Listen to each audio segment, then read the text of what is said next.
The heads tonight. Teenage boy roasts himself in sacrifice to Chris Kelly. Heseltine fading fast.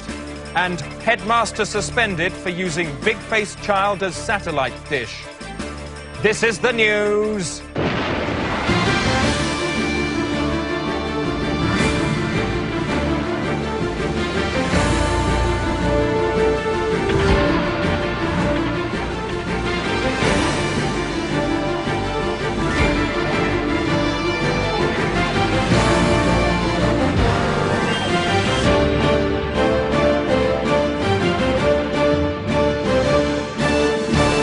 This is the news.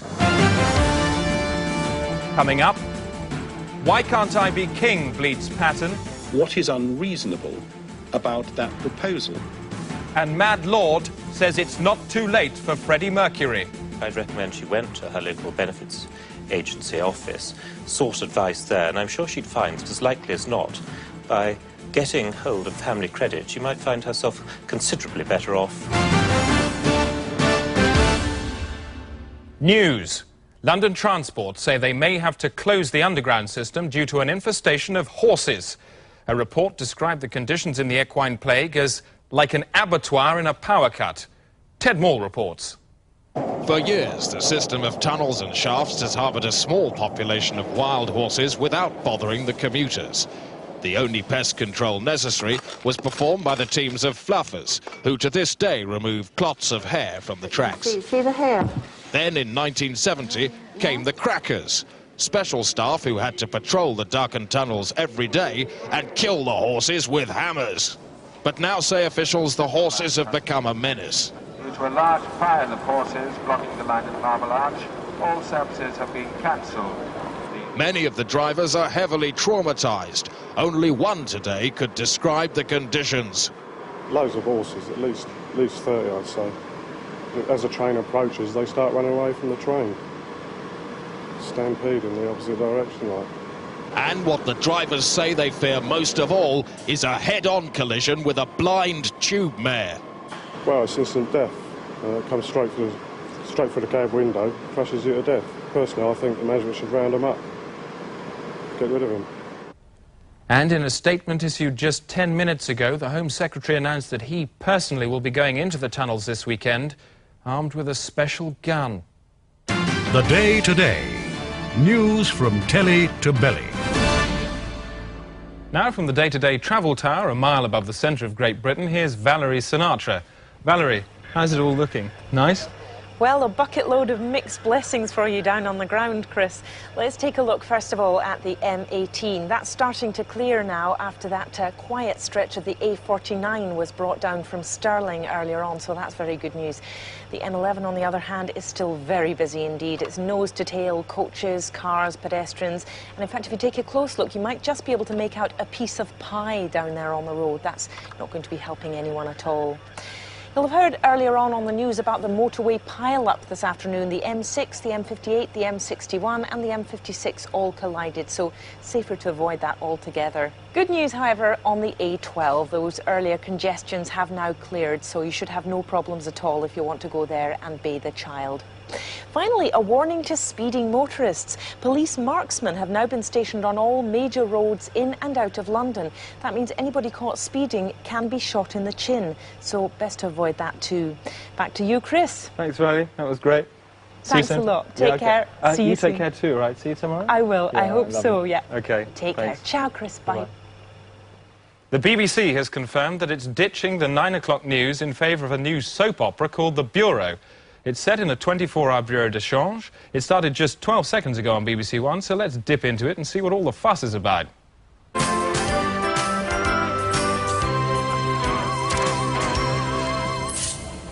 Hi, Alex. Oh, hi, Maria. Didn't see you there. I just popped in to see how you were. Don't want to talk about it now. We'll discuss it later. Yeah, well, that suits me just fine. It's a nice colour you've got in your hair, Ange. What is it? Chili hot pepper? No, just a bit of henna. You got a problem? No. You bloody cow! You filthy hands! Keep your hands off him! Get hurt! Oh, it's funny. Oi! What's going on here? This is supposed to be a high-class bureau de change. Not some two-bit Punch and Judy show down on the seafront at Margate. It's all right, Mr. Hennity. It's okay now. Just a little misunderstanding. Shut it! Why? Because I'm gay? Is that it? Go on. Say it. You're on borrowed time, sunshine. And as for you, you can pack your bags. You're out!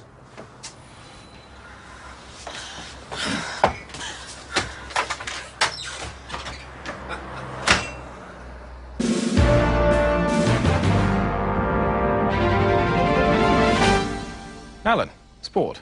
Thanks, Chris. Well, it was a very amusing incident on the golf Sorry, course Alan, today. I'm going to have to interrupt you there. We've just heard news of a dramatic incident. The Queen and John Major have had a fight. It's believed to have happened during the Prime Minister's weekly meeting at Buckingham Palace. On the big screen now is our correspondent, Jennifer Gumpertz. The Prime Minister's weekly meeting normally lasts an hour, but today he was seen to leave hurriedly after just 17 minutes. It's clear that a strong disagreement took place, a disagreement which may have involved physical violence. Some palace staff said they heard loud swearing voices and the sound of bodies falling against furniture. One said he saw Mr. Major emerge with a red mark across his face and bleeding legs. Seconds after the Prime Minister's departure, the Queen's doctor arrived at speed and ran inside. Neither the Palace nor Downing Street have issued an official statement so far. And a few moments ago, we received this amateur video footage which seems to show that the Queen and John Major were involved in some kind of drubbing incident.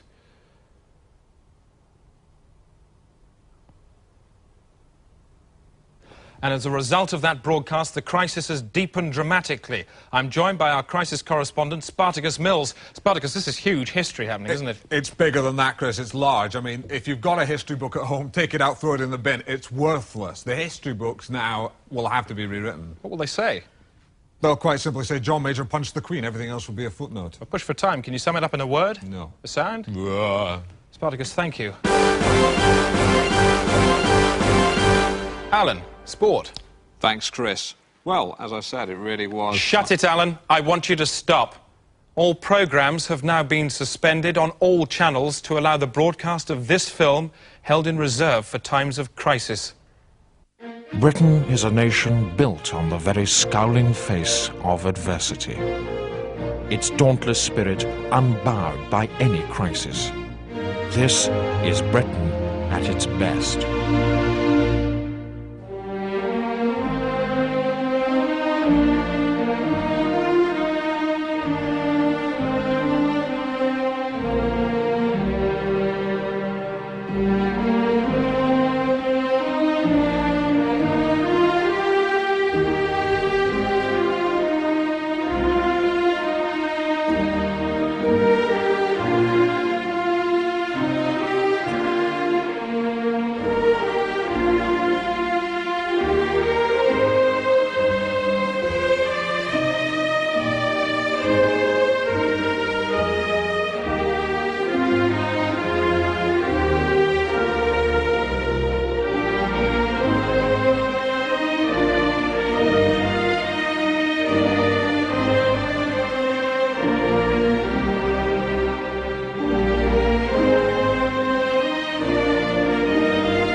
This is Britain, and in this glittering sea, this perfect fusion of man and mineral, we know that conflict will always perish in the brotherhood of flags.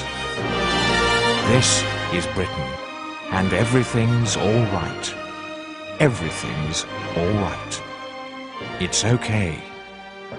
It's fine.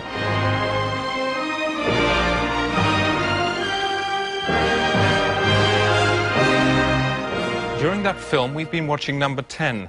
There isn't much going on there at the moment, but both sides have now agreed a solution to the crisis, which will involve the Queen processing to number 10 and returning several punches to Mr. Major's face. That won't happen for a while now, so let's take the business. Killatley sisters, how many number 10s are there in your report? Thanks, Chris. There was a big smell of fear in the city today when leisure conglomerate Bottington Fiasco fell 10%, There's one. leaving the cup open for a hammer bid from Silica Fist Fruit at 12. There were no dollars today. I'm Collaterally Sisters. On to the money markets. Quick look at the currency kidney. There's a lot of pressure there on the Bundeswechsel, leading to a slight inflammation in the exchange tract, causing a negative flow of waste pounds across all international membranes. So in summary then, Seven's a bit younger. Chris. Later tonight on BBC Two, another probing interview in the dentist's chair. This week's guest is Richard Branson. That's nice and wide, lovely. You know, you're in the public eye quite a lot, but at home, what are you, private? Or would you prefer being a public person? Yeah? Yeah? Well, Richard Branson, thanks very much for coming in the dentist's chair.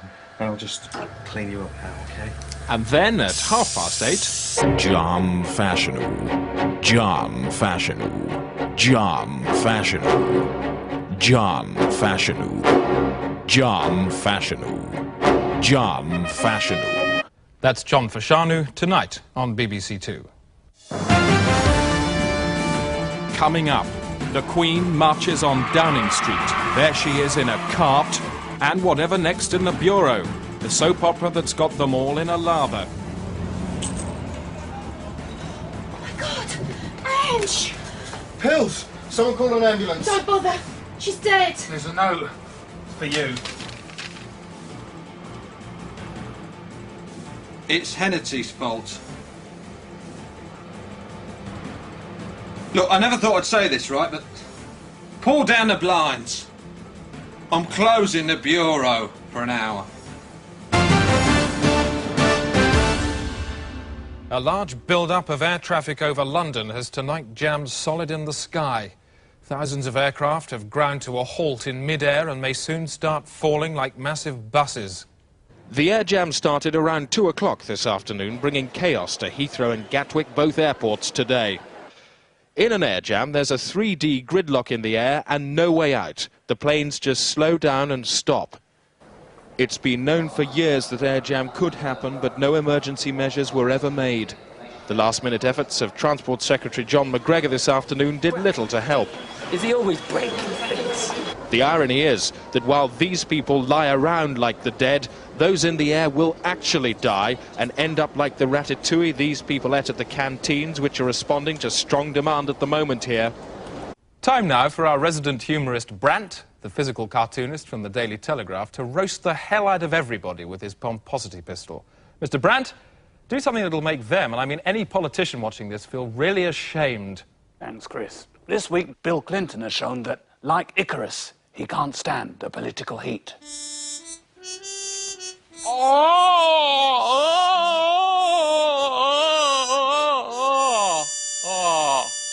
America now, and this report. Milwaukee State Penitentiary, and on death row, it's wedding bells, not execution yells, as condemned strangler Chapman Baxter prepares to tie the knot with female felon Charlene Gray. I can't hear you. Baxter goes to the electric chair tomorrow, but not before he weds Charlene, a convicted arsonist who set his heart on fire.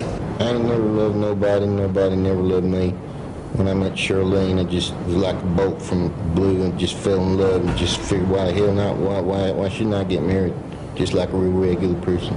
We ain't gonna go no older. We're just gonna get up there on this kind of double electric chair. And then I put the ring on Charlene's finger that connects the circuit, and then when we kiss, it completes the circuit, and then you know what's gonna happen. Meanwhile, Baxter's bride-to-be is busy with last-minute preparations for her impending ending. Did you ever kill anyone? Only my dog. The preparations for the connubial killing will start at 11 a.m. when Charlene Gray will walk down the aisle and straight into a sit-down reception. There's even a wedding cake for this wedding wake, but for presiding minister Alvin Holler, it's the bride, not the cake, who'll end up with the most tears. So why she won't go do a goddamn thing like that for? Did you try to counsel the bride? Yes, ma'am. She's sure pretty. But not for long. No, ma'am. She gonna die like a dog. It's the morning of the nupticution, and everything's ready to give these newly deads a sizzling send-off.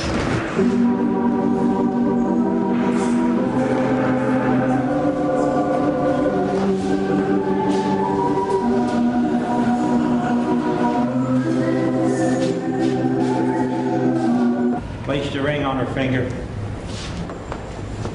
And now pronounce you man and wife. You may kiss your bride. Clear the area! So, as Chapman Baxter leaves his bride jolted at the altar, looks like this is one wedding where we all get to toast the happy couple. Barbara Winogreen, CBN News, Milwaukee State Penitentiary. Time now for the weather with Sylvester Stewart. Starting in the southeast, where it should be dull and drizzly in the morning, a bit like waking up next to a corpse. In Wales, it should start off nice, but bits of unpleasant old weather should drift back by the afternoon and the rain will bitch down. Things should improve in the northeast and the southwest, which should collide towards mid-afternoon, and there'll be loud thunderstorms later in the evening, about the volume of a Thin Lizzy concert. In summary, then, And that's all the weather. Wise words there from Sylvester Stewart. Time now for sport with Alan Partridge. Alan, you're a bit of a word man, aren't you? I certainly am, like words. Where would we be without them? Help you when you're having a chat. Yeah, do you feel them as they come out? Yep, certainly do. What do they feel like, then? Yeah, something like that. Do long words feel different from short ones? Yeah. What about significant words? What do they feel like? Alan. What? What do significant words feel like as they come out?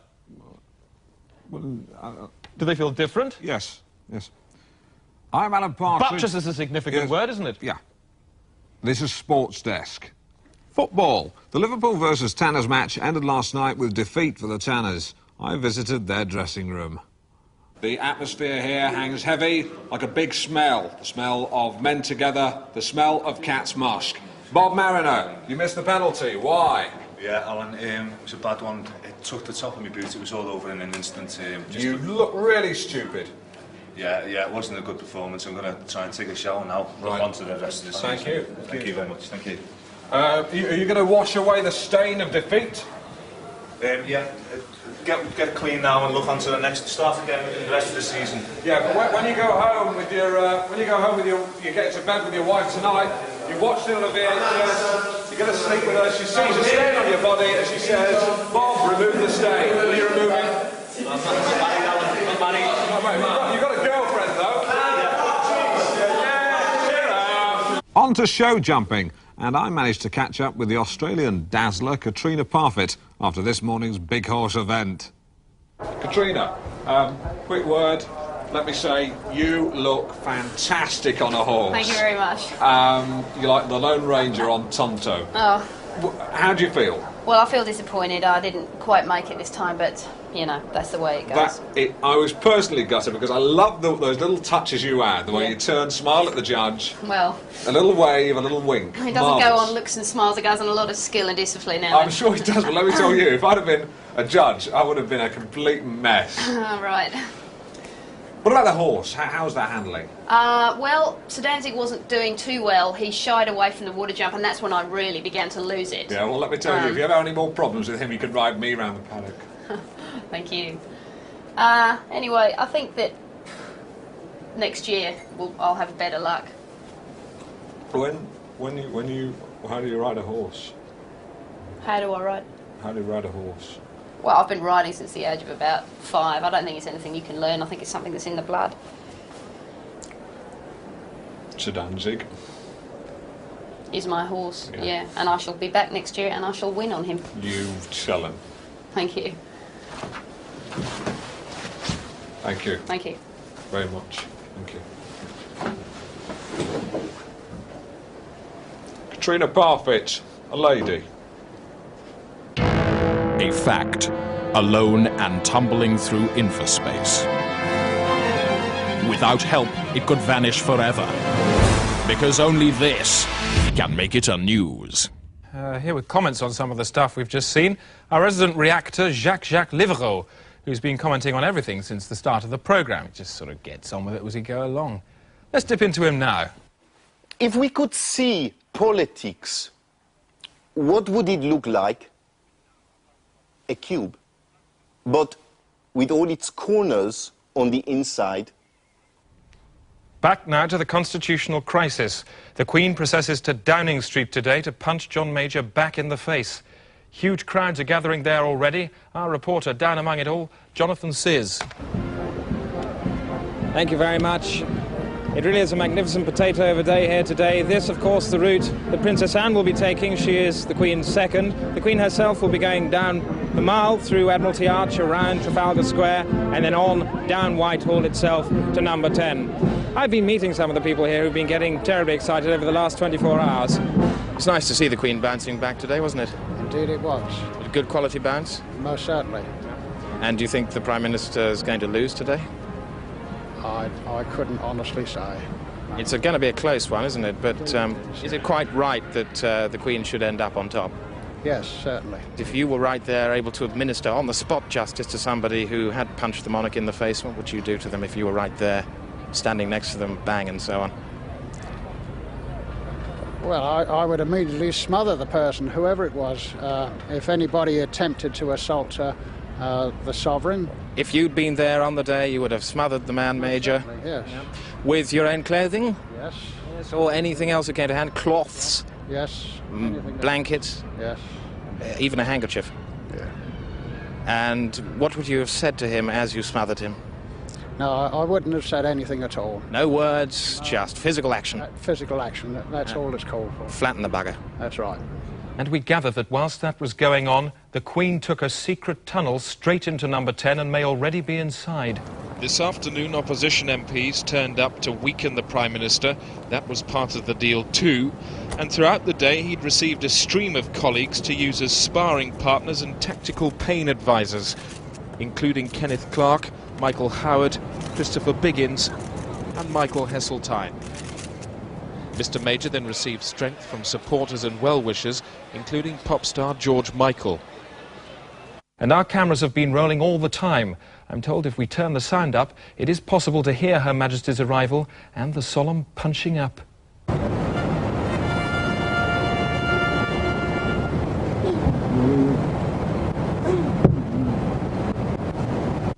And to commemorate the end of the crisis, the Post Office has released a special stamp featuring the Queen and John Major kissing. If democracy is a bra, then the monarchy are breasts, and we cannot imagine a society without breasts. Hélas. And it's difficult not to feel humbled or even ashamed after that. Soul reversal. We're looking today at soul reversal. Is that a good or a bad thing? A good thing. Would you like to see it happening more often? Yes, I think so, yeah. If you... Is it the sort of thing that you can feel, or does it happen slowly? Slowly? Yeah, slowly. Definitely slowly. Can you feel it beginning to happen or not? Yes. Yeah. You can, and what's the sensation like as you experience soul reversal yourself? Not very nice. Would you like to see soul reversal more in crowded areas like football matches, or quiet areas like churches? No, football matches. Bit of soul reversal, a football match from the players as well? Yeah, or certainly from the players, yeah. By what sort of degree would you like to see the soul reversed? How much? All the way, I think. Well, yeah. Let's look at it like this. Could you hold the microphone for me a second and I'll just show you? Yeah. If we, taking a standard soul in, like that, and something to reverse it on, like this, with 90, 180, 270 or 360. How much would you like to see it reversed by? Half. Like this? I think around half. Oh, yeah. So you'd like to see that as the ideal soul reversal for a football match? Definitely, yeah. The day today approaches the buffet with an extremely broad plate. And more from the day-to-day special Germ in the Pipe documentary on life at St Lamb's Swimming Pool in Acton.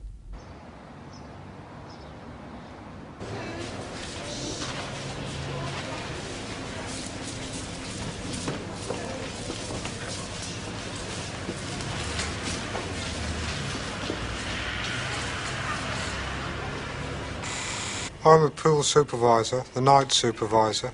I basically watch the monitors at night to see if anything occurs. There was one incident, I remember it quite clearly. I was filling in a puzzle and I heard the noise.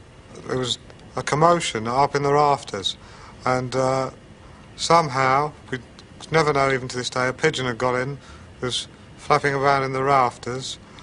We called the bird specialists, they removed it in the morning. I'm really sorry this has occurred.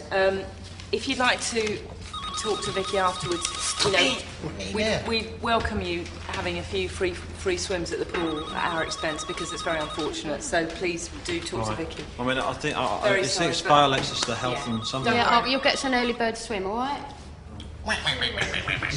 Just shut it. Just shut it, right? Just cut it out now. Cut it out now. I'm never tempted to use the pool myself at night, although some time ago I used to go down and take showers, and on one occasion I went down to the pool and found a woman's swimming costume, which I put on and paraded around singing a song, Joan Baez protest song. This is procedural inaccuracy. What are we supposed to do when there's a roach in the pool? What are we supposed to shout? Say Mr. Linus is in the pool. And what did you shout? Oh my God, there's a cockroach. I mean, this is indicative of what's been going on all along. Shut up, it's not funny. It's not funny, actually. This pool's been open nearly 40 years, and in all that time I only slipped up once, to my mind. I was engaged in a particularly tricky word puzzle, and 40 people had broken in, were in the pool, playing around, sort of ducking and bombing, doing all manner of prohibited activities, and eventually someone was killed. But given that your sole responsibility is to maintain the security of the pool, isn't that an indictment against yourself? Well, I would say this. I've been working here for 18 years. In 1975, no one died. In 1976, no one died. In 1977, no one died. In 1978, no one died. In 1979, no one died. In 1980, someone died. In 1981, no one died. In 1982, there was the incident with a pigeon. In 1983, no one died. In 1984, no one died. In 1985, no one died. In 1986, I mean, I could go on. No. Right. Ultra News. Just time for a quick look at tomorrow's headlines. Today, you could blow notes across the holes in his head, says Sinatra Doc. The Herald Tribune go with boiled dog could do maths, claims experimenter. The European, elastic song strangles Hucknall. The Daily Telegraph and other broadsheets feature tabs here down the side for ease of turning the pages. And the Independent go with Portillo's face felt like guts, says Girl. That's it, just to let you know that police are still looking for the actor Burt Reynolds after he stole a Dodgem and drove it out of a fairground in Islington. The 59-year-old American eluded capture after a low-speed car chase and was last seen heading north on the M11 near Saffron Walden. That's it. Good night.